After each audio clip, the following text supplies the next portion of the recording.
Magandang araw po sa inyong lahat mga kababayan at eto nga mga karbi natin nagkasagutan na umiinit sa Senado. Nako, tanggal ang angas ni Matibag. Nako yan po mga karbi natin ang ating alamin at bibigyan ng reaksyon sa video ito. Pero bago po natin simulan yan, palike naman po ng video ito, malaking tulong po yan. Maraming salamat po at eto na nga, simulan na po natin to.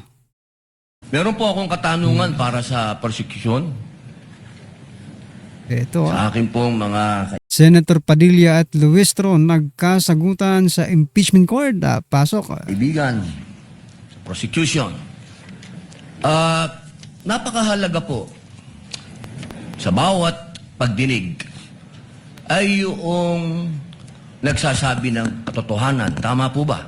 Tama po. Opo. Pagka ang isang witness po ay naging halimbawa ng paiba-iba ang sinasabi, ano pong tawag dito? Di ba po kasinungalingan? This is a hypothetical question, Apo. Your Honor. You are not referring to any particular witness? Si Las Cañas po. Yung inyo pong pinakitang affidavit, Your Honor? alam niyo po, hindi pa po ako tapos, kaibigan.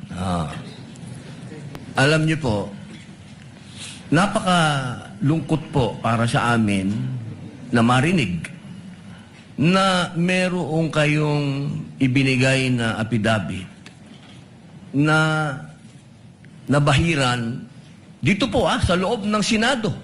Dito, sa plenaryo ng Senado ay nabahiran ng matinding masasabi nating kasinungalingan sapagkat magkaiba ang kanyang sinabi.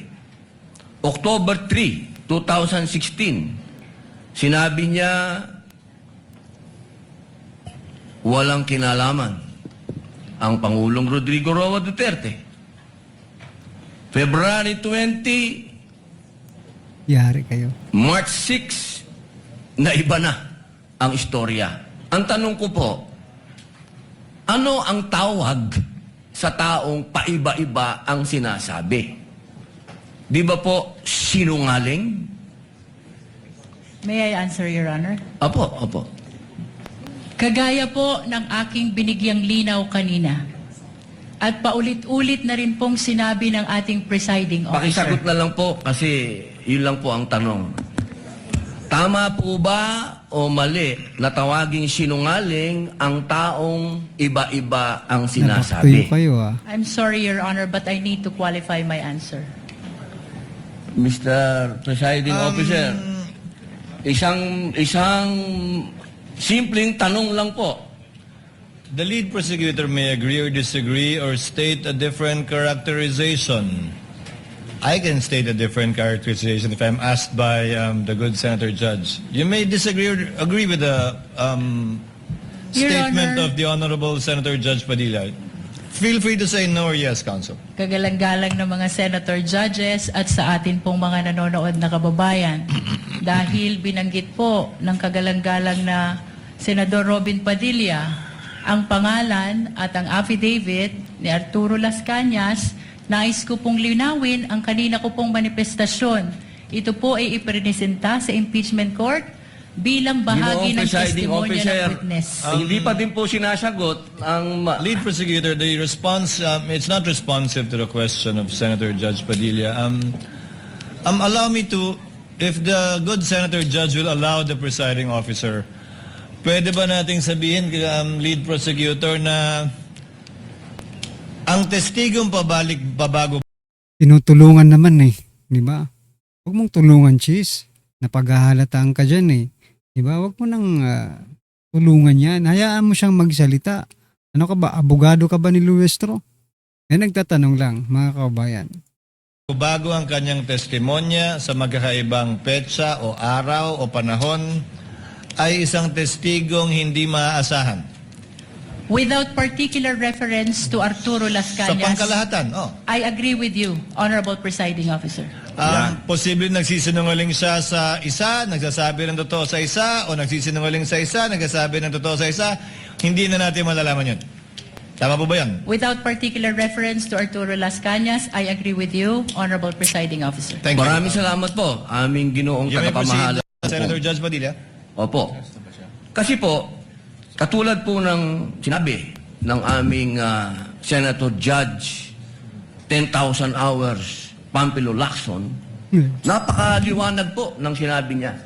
At kami din po dito, ako po mismo ay gumawa din ng panukala na dapat yung mga nagsisinungaling dito, yung mga paiba-iba ng testimony na nagiging aming mga witness, ay dagdagan dapat ang sintensya ng perjury.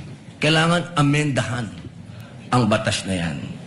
Ngayon, bilang pakiusap po sa inyo, sa prosecution, pwede po ba na sana ay maiwasan natin ang pagbibigay ng witness na may kasong perjury?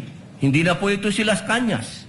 Ang sinasabi ko po ay yung dalawang mahal nating witness, si Attorney Jeremy Lotok at si NBI Agent Kalilong, na sa mga oras na ito ay may kasong hinaharap na perjury. Pwede po bang iwasan natin na may mga ganito tayong witness para ang nasasakdal po kasi dito ay ibinoto ng 32 million na tao. Correct. Sana po, aming mga mahal na kaibigan sa prosecution, ay isipin nating mabuti bago po tayo magbigay ng mga witness na may perjury na kaso o nagkaroon po kami ng dahilan na gumawa ng amenda na itong perjury ay amendahan. Pwede po ba yon? Your Honor, with all due respect, I would like to take exception to the question and manifestation of the Honorable Senator Judge Robin Padilla. First of all, we were able to verify already that there are no cases pending against the prosecution witnesses. In addition, Your Honor, and only to respond to the concern of the Honorable Senator Judge Padilla, ang conviction po ay hindi ground for disqualification unless it is final and unless it is punishable by more than 1 year and that the crime constitutes moral turpitude. Alam niyo po, napakaganda po ng inyong sagot. Sana hindi one-sided ang ating persecution. Ano? Kasi, alam niyo, pag kayo ang pagpabor sa inyo, alam niyo, bawal po ang ginagawa. Kindly maintain Presiding order Officer, within the bawal court. po ang ginagawa nitong nasa harap natin, nagkukomento. Kindly maintain order in the court. The Sergeant at Arms, by authority of the Senate President, is directed to kindly maintain. Hindi po order in the sila allowed. Mag-ingay. Korte po ito. Minute na. Thank you. You may proceed, Senator Judge. Who was speaking? Ako po. You may proceed, Senator Judge. I was Padilla. interrupted. With due apologies. So, Na English yun. ibig niyo pong sabihin, yung mga senator judges dito ngayon na humaharap sa kaso, na hindi po pinapayagan ng ombudsman at hindi pa rin sila guilty, ano pong ibig niyo sabihin? Your Honor, with all due respect, ang question niyo Ginagamit po nila ang mga yan, mga kababayan, no? Kapalit ng mga kaso siguro nila. Para ma-absuelto, edi mag-witness muna dito. po kanina ay kaugnay ng pagtistigo. Testigo nga, Referring to judges the nga yung witnesses of sinasabi the prosecution, Your Honor. Ang usapan po ay yung guilty or not guilty. Okay? So, tatanong na po ako ng bago. Opo. Pwede po ba? May I be clarified, Your Honor, on your last question about the senator you said are facing cases? Lead counsel, I think that was more Alam niyo of po, malinaw na po yung sinabi ko and wala po kayong karapatan magtanong Hindi, sa Senate Judge. diliwanagin ko nga po. I think Senator Judge Padilla was making a manifestation and not posing a question to the lead prosecutor in relation to our two colleagues. You may proceed, Senator Judge Padilla. Maraming salamat po, Ginoong tagapamahalang hukom. Pwede na po ba tayong mag-advance ng katanungan? Sige, fight. Yes, Your Honor. Apo. Yung pong sinasabi ninyo, bakit nyo po nababanggit ang ICC dito? Yun. Maganda to. Ano po ang kinalaman ng ICC Correct, dito correct. sa ating pagdinig? With all due respect, Honorable Senator Judge Robin Padilla, kagaya po ng nabanggit ko na, at marahil panglima ng banggit ng presiding officer, nabanggit po ang ICC, kaugnay ng affidavit ni Las Cañas, na ipirinisinta po ng prosecution bilang bahagi lamang ng testimonya ng witness at bilang bahagi ng naging investigasyon ng Special Task Force ng NBI. Maraming salamat po. Kahit Senator walang Judge notaryo. Padilla will please wind up. You can Opo. avail of a second round if you wish. Opo. Maraming salamat po. So, ibig pong sabihin, malinaw, na kanina sinabi natin na What is the hindi pleasure siya... of, with the permission of Senator Judge and indulgence of Senator Judge Padilla, what is the pleasure of Senator Judge Rafi Tulfo? Walang mic. Kay Senator Padilla. Bakit pag sa kabila pinapayagan sila 5-10 minutes, bakit pag sa amin, sa majority, kinakat agad ni remind pagdating ng pagdating ng 2 minutes? I think nakakalata na kami. So dapat pag sinabing 2 minutes, 2 minutes. Pag sa amin sa majority, pag 2 minutes, pinipindot nito. 2-3 beses. Totoo yan.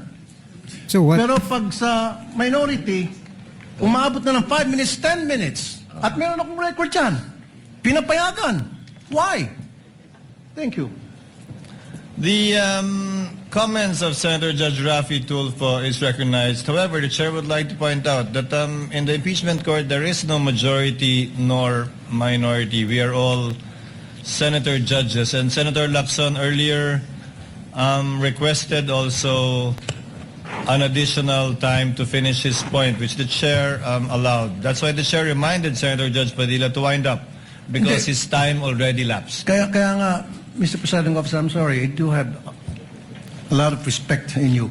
Yung sa akin lang, kahit na sino senador, kapag dating na ng 2 minutes, pinipindutan ng bell eh. Eh di mag-request ka din. Nag-request ka ba ang tanong? Diba? Eh pag wala ka na kasing maisip kaya okay, tapos na, wala ka na maisip. Napanood rin kita, akala mo ba? Ha? Mag-request ka kung gusto mong mag-extra time. Di ba? Hindi yung magreklamo ka dyan. Gawin mo yung ginagawa nila. Di ba? Because it is, kung nandyan man yan sa rules, mga kababayan, gawin mo. Mag-extend ka rin. Di ba? Hindi yung ngayon paawa-ipik ka. Walang hiya. Ako ilang beses na ako nang pindutan ng bell. So what? Nakakairita eh. Samantalang yung iba, hindi pinipindutan ng bell, umabot pa ng 5 minutes. I'm not referring to anybody here now. Yun lang yun eh. Kaya nga kumisas, binubulungan ko na nandiyan eh. Oy, pindutin mo na yung bell. Para naman makapagsalita yung iba. Yun lang po. Wala na akong tinutukoy dito. Dapat maging fair tayo yung sa nagpipindot ng bell. Pag sinabing 2 minutes regardless kahit na sinong senador yan. Thank you. The clerk of court is instructed to kindly relate to the Pindutin nyo na yan. bell ringer to kindly be consistent in doing the polite reminder to the senator judges with respect to the time allotted. Sir Presiding Senator Officer. Judge Yes. Cayetano Alan. No, I take the comments of Senator Tulfo in order. I respect your opinion, but just to put on record, as you said, Senator Lacson a while ago asked for more time, binigay. Walang bell yon. Yesterday, 2 bell sa akin, 2 o 3. I don't wanna Dalawa give- lang ang bilang ko. 2 lang bilang mo. And maybe the solution is that after the first, isang bell na lang, pero kasi from the start of the impeachment trial, we asked the presiding officer at sabi mo nga, liberality, because then if we can't ask questions, baka magkaroon ng motion or mas lalong tatagal. Maybe you've been doing it naman, but yun nga, yung just ask to wrap up. But konting, we all want to get back to work. There's so much that we want to do. At least, wala ngang majority-minority, but at least wala ngang threat ng kaso sa majority eh. Kami magsalita dito, parang may sword sa aming nakatutok. So, Correct. konting pagbibigay din sa amin ng konting liberality din sa pagtatanong. Yes. But in accordance with the rules, tama naman po yung sinabi ni Senator Tulfo. The presiding officer shall take in advisement the points raised by Senator Judge Rafi Tulfo as well as the point raised by Senator Judge Allen. And in that spirit, kindly wind up, Senator Opo. Judge Padilla. Ginoong tagapamahalang hukom, nais lamang pong sagutin ang ating kaibigan na si Senator Rafi Tulfo. Sandali lang po. Kaibigan, mas mahaba kasi yung sagot ng ating prosecution. Ako po ay nagtatanong lamang ng Kaya nga, oo ba o hindi. Opo. Pasensya na po. Opo. Kindly wind up, Senator Judge Padilla, but you're gonna Opo. bail of the Maraming second round salamat if po. there's one. Tatalon na po ako. Dito na po ako sa aking kaibigan. Maraming salamat po, kaibigan. Opo. Sa aking pong kaibigan, kay Attorney Matibag, mahal na saksi. Mabilis lang po ito. Ako po ay napunta sa PDP laban dahil po sa inyo. Tama po. Opo. Kayo po ang kumimbinsi sa akin. Tama po. Campaign manager nyo pa po. Opo. At masasabi po natin na isa kayo sa nagpa-number 1 po sa akin. Tama po. Sa lugar po namin, number 1 po kayo. Opo. Attorney Matibag, sumama po ako sa inyo dahil alam ko na isa po kayo sa arkitekto ng pagkapanalo ni President Rodrigo Roa Duterte. Tama po ba? Hindi po. Sapagkat noong 2016, ako po ay campaign manager ng Region 4A ni Secretary Mar Rojas po. Ayun. So hindi po kayo connected nung panahon na yon kay Pangulong Rodrigo Roa Duterte? Hindi po. Opo. Kung kayo po ay nagtatrabaho sa mga iba't ibang politiko, kayo po ba ay matatawag na political analyst o political ano pang tawag po doon? Yung mga nagsasagawa, nagpapatakbo ng politika ng bawat politiko? Well, maaari pong matawag na tayo ay tumutulong sa ating pinaniniwalaan na kung sino po ang dapat manungkulan sa ating bayan. Opo. Ibig pong sabihin, pwede po kayong gumawa ng isang kandidato at manalo? Makatulong lang po. Sapagkat ang paniwala ko po, hindi naman po isang tao, lalo na ako, ang magpapanalo ng isang kandidato. Opo. So ngayon po, masasabi po natin na pwede po kayong magtrabaho bilang isang political operator? Ano po bang konteksto ng political operator? Ang ibig ko po sabihin, ako po ay nasasama siya sa isang political party noon, so tumutulong po tayong maipanalo ang isang kandidato ng political party. Opo. Maipanalo. so ayan mga kababayan, political operator mga karabin natin. Pero ito, pasadaan din po natin to mga kababayan, si Captain Dado mga kababayan, no? Teka lang ito po si Captain Dado mga kababayan, pasok. Niyaga ni Escudero, ang ano dyan, na eventually, pagka naging presidente si Yung Inday, reaction niya kung pa to. sakaling magiging presidente si Inday, Sara, lahat kayo na politiko na habulin at kung kunyaring umikot ng gulong, ma-under arrest lahat ng mga politiko na nagnanakaw, lahat ng mga maleta boys, buksan lahat ng tax records ninyo. Ganun din no? Para fair. Kung ano yung para sa isa, ginajustify ngayon, na sinisignal out kasi si Inday. Ang ano doon, ang comment doon, ginagaya nila yung impeachment ni Corona, no? Chief Justice Corona, kasi pumasok yon na guilty yung tao. By way of yung mga ano niya, mga SALN niya, tsaka yung mga bangko-bangko niya. So iniisip nila na kung wala naman tinatago si Inday, pakita nyo. Pero, merong ano doon. Pero, kung sa ano nga natin, sa batas natin, kung ikaw may aligasyon, patunayan mo ebidensya. Kung meron kang ninakaw, patunayan mo yung ebidensya ng pagnanakaw. Kaya kinakailangan may investigasyon. Kung ikaw ay merong threat dun sa tao, gaya nung sinasabi nila si Inday, patunayan na meron talaga siya kinausap. Hindi si Inday ang magpo-provide ng impormasyon na kung may kausap talaga siya. Ang dali-dali na, sabihin lang niya, hindi naman, ano lang yun, marites lang yun eh. Madali magsalita. Wala silang ebidensya. Kung sakasakaling nasabi nila nagpayaman si Inday, billion-billion na sa bangko, ipakita dapat yung specific na bank statement of transaction na merong ganon. And then dapat may nagwi-witness na totoo yun. For example, mga kababayan, yung specific date ng pasok ng pera, specific date ng paglabas ng pera na pinaghihinalaan nila na ito ay galing sa kung saan manggaling, di ba mga kababayan? Yun po, hindi yung 20 years, yung kakalikalin nila, hindi po pwedeng anong taon, di ba? Siyempre, ang taon lang dyan, mga kababayan, kung kailan po naging vice-presidente. Kasi impeachable official naman siya dyan eh. Nung VP siya, nung mayor, hindi pa naman siya impeachable, mga kababayan. Ang pinag-uusapan po natin ngayong impeachment ay yung pagiging vice-presidente niya. So, from 2022, no, hanggang ngayon, dyan sa range na yan, pwede sila mag-ano. Pero kung 20 years, nako, nangingisda na kayo niyan. Kaya nga mahirap yung lagay ng prosecution, ano? Correct. Ang pangit, bakit gano'n na naging desisyon? At meron ng desisyon bago pakinggan yung oral arguments. Yun ang pangit. So, nagtalo-talo kayo, kung ilang minuto kayo nagtatalo, tapos noon, may salita pa yung mga Senate judges, no? And then, matapos nung madinig yung prosecution at saka yung defense, biglang basa na si presiding officer, Escudero, na haba-haba nung kayo, inuubo na nga eh.